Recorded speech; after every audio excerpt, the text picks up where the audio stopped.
Mimpi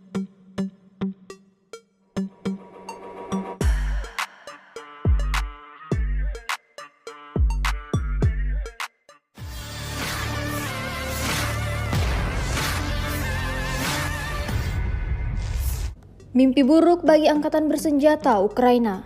Prajurit dari kubu Rusia menyerbu posisi mereka. Rekamannya ramai beredar di media sosial Telegram pada Selasa 28 Mei 2024.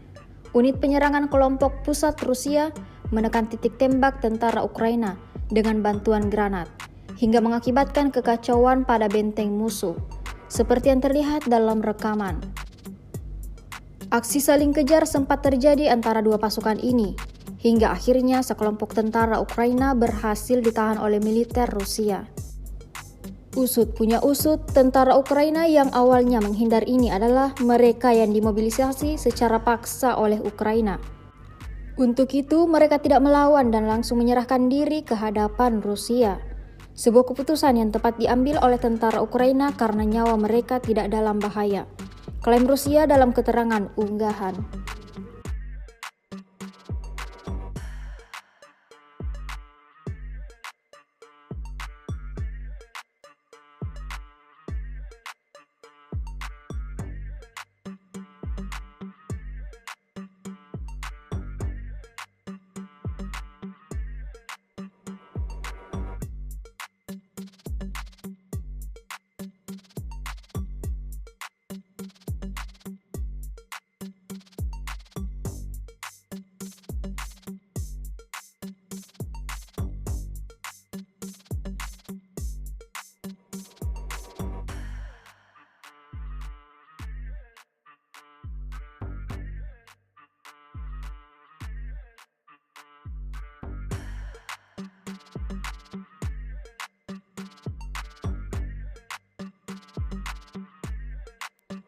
Download Tribun X sekarang, menghadirkan lokal menjadi Indonesia.